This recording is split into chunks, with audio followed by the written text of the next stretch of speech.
Salut et bienvenue dans TT Preview, votre pastille quotidienne par l'équipe de The Trick Play Podcast. Présentation des équipes, infos, effectifs, calendrier et pronostics. On peut le dire, we're back!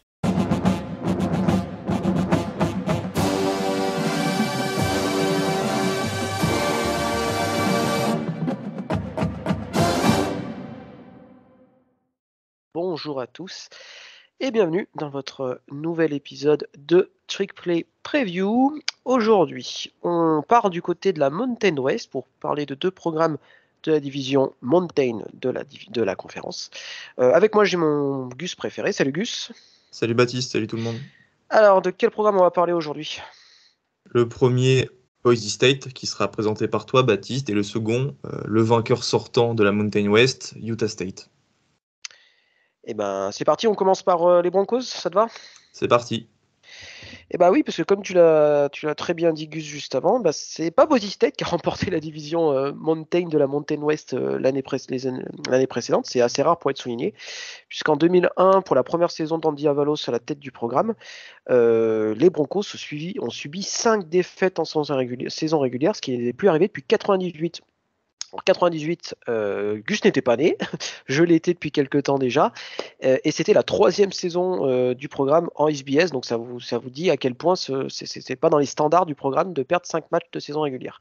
Alors ça a été une saison hyper irrégulière, c'est le cas de le dire, avec des moments de gloire, notamment des victoires contre Fresno State, une belle victoire contre BYU qui était classé numéro 10 à l'époque, mais aussi des défaites crève-cœur contre Nevada, contre Air Force ou même contre Oklahoma State avec un field goal loupé à 3 minutes de la fin du match, et qui permet aux Cowboys de l'emporter de 1 point. Donc ça, c'était en semaine 3 de la saison de l'année dernière.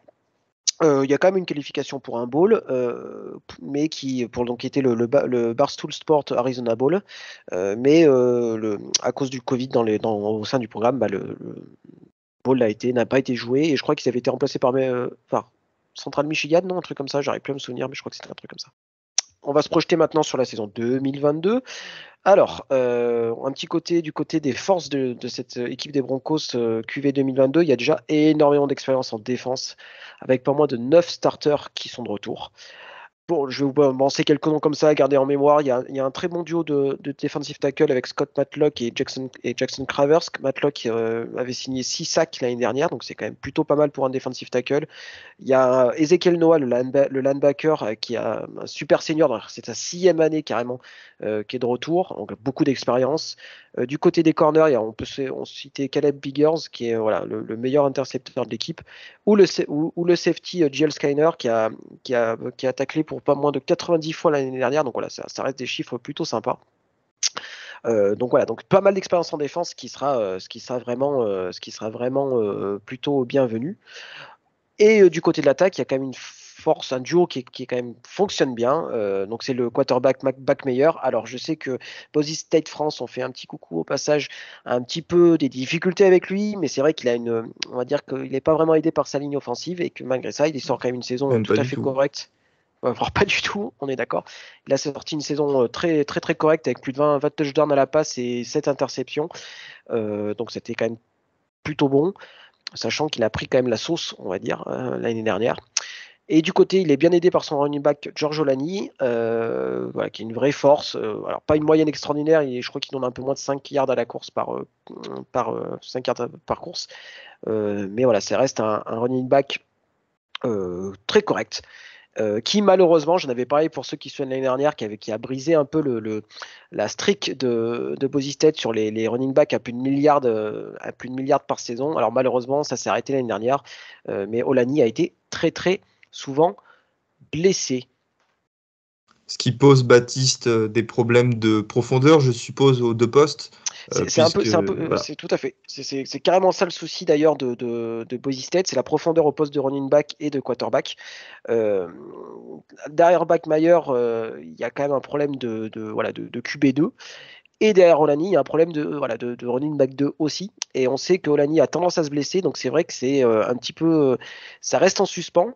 Alors, on dit souvent que les saisons sont réussies, et sont loupées ou réussies en fonction des blessures.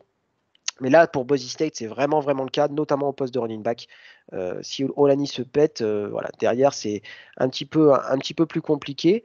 On leur souhaite pas, bien évidemment, hein, mais voilà, on est un petit peu. Derrière, il y a Tyler Crow, à peine 108 yards l'année dernière. Tyquan Tyler, voilà, c'est des noms qui vous parlent pas. C'est normal, parce qu'ils ont eu une production qui était minime l'année dernière. Donc, forcément, ça, c'est pas hyper rassurant pour les Broncos. Alors, ça dépendra aussi de la ligne offensive, parce que c'est vrai qu'on en a parlé rapidement, mais ça a été très très compliqué pour la ligne offensive l'année dernière. Alors, il y a eu énormément de blessures, il y a des joueurs qui ont changé de poste tout le temps. Elle est hyper expérimentée, cette ligne offensive. Il y a trois joueurs qui ont été déjà membres de l'équipe All Conference, donc théoriquement, ça devrait le faire. Mais voilà, on n'en sait jamais. L'année dernière, ça a été compliqué. On espère quand même une amélioration de ce côté-là. Théoriquement, ça devrait le faire. Il y a le center Olomalia Gonzalez qui est de retour, qui n'a pas joué l'année dernière et qui est là. Et puis voilà, il y a le left tackle John Ojukwu qui est plutôt bon. Ben Dooley, pareil. Enfin voilà, c'est expérimenté. Maintenant, à voir ce que ça va donner. Voilà, une autre faiblesse, je pense, c'est quand même au poste de receveur, malheureusement, parce que bon, Khalil Shakir est parti. Stéphane Cobbs devrait le remplacer. Ça reste il a une très bonne stat au niveau de la sûreté de ses catchs. Mais voilà, est-ce qu'il sera aussi explosif que Khalil Shakir? J'ai un peu des doutes là-dessus. À lui de reprendre le flambeau. Voilà, c'est un petit peu ça qui reste en suspens. D'où ma question, Baptiste. T'as parlé à juste titre en fait du niveau offensif de Boise State depuis qu'ils sont arrivés en première division, en FBS, première division A. C'est est-ce que Boise State retrouvera-t-il ses standards en attaque pour monter à nouveau sur le trône de la Mountain West? Bah, c'est un petit peu, je pense que ça sera, si l'année en attaque c'est la même que l'année dernière, ça sera compliqué. Parce qu'ils ont manqué d'explosivité en fait. Les stats avancées ont montré que Boise State déjà a marqué moins de 30 points par match et c'était une première depuis je ne sais combien de temps. Et puis il manquait des joueurs très explosifs, vous savez les TD de 60, 70 yards, 80 yards. Ça, Boise State l'année dernière n'en a pas malheureusement pas fait beaucoup. Et ça a manqué, ça manque quand il s'agit de compter les points à la fin du match. Donc voilà, donc ça passera à mon avis par là parce que la défense devrait faire le taf.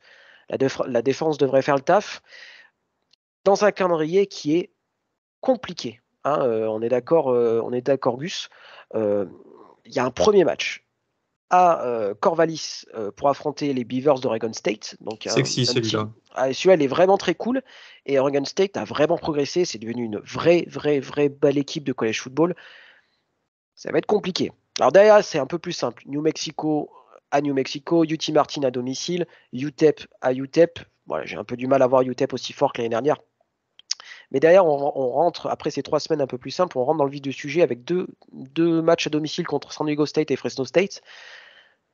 Voilà, 2 belles équipes encore. Après, ça sera un déplacement à Air Force. Les réceptions de Colorado State et de BYU, match qui risque d'être un petit peu complexe.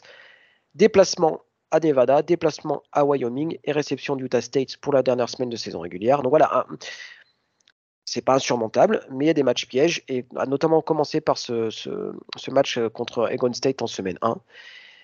Voilà, pour moi, le programme est très clairement à la croisée des chemins dans son histoire avec le college football. On sait que le paysage du college football est en train de changer vitesse grand V. Personnellement, je m'attendais à ce qu'il fasse partie des programmes qui sont appelés à monter dans des conférences. Alors peut-être pas en Big 12, mais voilà. Enfin, en tout cas, je sais pas toi, Gus, mais bon, Boise State, ça reste un des grands noms du groupe of five. On est d'accord là-dessus. Complètement. Bah d'ailleurs, je me permets de vous ramener à une vidéo qu'on a fait. C'est Ryan et Guillaume qui commentent le Fiesta Bowl de 2007 quand Boise State bat Oklahoma, commenté en direct par Ryan et Guillaume. Et voilà, donc ils se retrouvent un peu coincés dans cette Mountain West là. Et voilà, est-ce qu'ils vont prendre le bon wagon de la Nile? Parce que ça, c'est hyper important. Voilà, Boise State, c'est dans l'Idaho. L'Idaho, il n'y a pas grand-chose. Hein. Les deux choses les plus connues, je pense que ça doit être les patates et leur terrain bleu. Enfin, sans faire injure à l'État, hein, bien évidemment, mais je caricature, mais c'est à peu près ça. Et voilà, on sait que Boise State, ils recrutent beaucoup en Californie, ils recrutent beaucoup dans l'Utah, ils recrutent beaucoup dans l'État de Washington. Voilà, et d'habitude, ils recrutent mieux que la Mountain West. Donc attention à ce que cette tendance ne change pas trop. Voilà, Gus, c'est moi qui ai présenté le programme. C'est à toi de te mouiller d'abord sur le pronostic de saison. Je t'écoute. Combien de victoires, combien de défaites pour les Broncos? Je pars sur 3 défaites minimum parce qu'en fait, je n'ai pas l'assurance d'avoir une O-line qui performe et je trouve ça hyper frustrant parce que Backmeyer en 2019 avait sorti une très très belle saison. On en parlait même pour qu'il soit drafté. Je trouve que ces 2 saisons qui ont suivi en fait ont vraiment gâché son potentiel et je vais pas dire celui de Boise State parce qu'au final ça a gagné des Mountain West, des conférences. Mais il me manque cette assurance pour que je puisse leur donner plus de victoires. Donc voilà, moi je vois des défaites face à Oregon State, une défaite face à San Diego State ou Fresno State, et une dernière défaite face à BYU. Et toi, Baptiste? Je te suis, je vais être un petit peu plus optimiste. Allez, je vais dire un bilan 10-2, avec une défaite soit contre Oregon State, soit contre BYU. Je vais peut-être dire une défaite contre Oregon State, une victoire contre BYU, parce que les matchs sont à l'extérieur pour Oregon State et à domicile pour BYU. Et une défaite contre Fresno, ouais, peut-être contre Fresno. Voilà, 10-2 et un retour dans les standards des Broncos Et ça joue le titre, évidemment. Et bien évidemment, ça joue le titre en Mountain West. Et donc une victoire dans la division Mountain, notamment contre Utah State. Utah State que tu vas nous présenter, mon petit Gus, qui était une des équipes surprises quand même de l'année dernière, il faut quand même le dire. Une belle équipe, un peu à l'ombre du grand frère Utah et du grand frère mormon BYU, mais un beau programme du côté de Logan. Utah State sort d'une magnifique saison. Ils ont terminé champions de la Mountain West, chose à laquelle on ne s'attendait pas du tout, parce que tout d'abord, ils avaient un tout nouveau coach avec Blake Anderson, qui était à Arkansas State avant, et qui a d'ailleurs pris dans ses bagages Logan Bonner, le quarterback dont je vous parlerai après, qui a très bien remplacé Gary Anderson, puisqu'il termine la saison. Gary Anderson, on ne va pas se tromper, entre Blake Anderson d'Arkansas State, qui était à Arkansas State avant et qui est maintenant coach de Utah State, et Gary Anderson, qui était coach de Utah State et qui a été limogé. Très bonne saison parce qu'il la termine en 11 victoires et 3 défaites, dont des victoires face à Washington State, un programme du Power 5, Air Force qui a été excellent cette année, et San Diego State en finale de conf, avec un score fleuve, je crois, 46-15, quelque chose dans le genre. Tout ça, ça leur permet d'aller glaner une victoire en bowl au Jimmy Kimmel Bowl face à Oregon State, 24-13. Je te propose, Baptiste, qu'on parte sur la saison 2022, en commençant par l'attaque, avec les forces en présence, parce que, qu'on se le dise, l'attaque était clairement le point fort de Utah State l'an dernier. C'est celle qui a permis, c'est la partie du terrain qui a permis aux Aggies de glaner ce titre. C'était la seconde meilleure attaque de Mountain West derrière Fresno State, et Fresno State, c'était vraiment quelque chose l'an dernier avec Jack Henner. Le quarterback titulaire cette année, alors c'est plutôt rare pour ces petits programmes. Utah State reste un petit programme, mais je vois 3 quarterbacks capables de prendre le poste de titulaire et 3 bons quarterbacks. Ce n'est pas une compétition en fait où on va balancer un mec au hasard sans savoir réellement ce qu'il va donner, puisqu'elle aura lieu entre Logan Bonner, le titulaire de l'an dernier, qui sort une saison énorme à 3628 yards, 36 touchdowns et 12 interceptions, 2 records de la fac, yards et touchdowns, mais qui s'est blessé gravement lors du bowl. Il va donc falloir voir comment il va se remettre de cette blessure. Cette blessure a permis au deuxième quarterback, Cooper Legas, de se montrer. Il a très bien terminé ce premier bowl. Il a d'ailleurs envoyé un touchdown sur sa première passe en carrière. Et surtout, d'après ce que j'ai lu, il est en train d'impressionner dans les spring practice. Et il est en train de se dire à Logan qu'il pourrait être le titulaire cette année. Anderson a aussi accueilli un nouveau quarterback en la personne de Levi Williams de Wyoming, qui fait partie de tous ces joueurs de Wyoming. Je pense pas qu'on fera de preview cette année de Wyoming, mais grosso modo, ça va très mal là-bas. Eux, ils ont perdu du monde sur le portail des transferts. Je dirais peut-être 25 joueurs. Il y a vraiment quelque chose qui va pas. Bref, il a 3 ans d'éligibilité et pour le coup, c'est un profil qui est complètement différent de Logan Bonner et Cooper Legas, puisque c'est un profil qui est beaucoup plus coureur que les deux cités. Il y a le départ en NFL de 2 receveurs, les 2 principales cibles de Logan Bonner l'an dernier, Devin Tompkins qui était à 1700 yards, qui était clairement son go-to guy, et Derek White, qui était aussi un très très bon receveur. Ils sont donc allés sur le portail des transferts pour se renforcer, en allant chercher Brian Cobbs, le receveur de Maryland, et Xavier Williams, un receveur de Bama qui était un ancien 4 étoiles du top 200, un gros nom donc. Dans un premier temps, on pourrait se dire que ces gros noms vont facilement remplacer les deux anciens que j'ai cités, Tompkins et Wright, mais ça marche rarement de cette manière. Faudra vraiment voir ce que ça donne.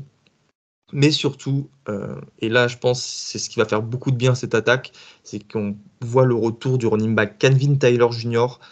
Qui sort d'une belle saison à 934 yards et 7 touchdowns.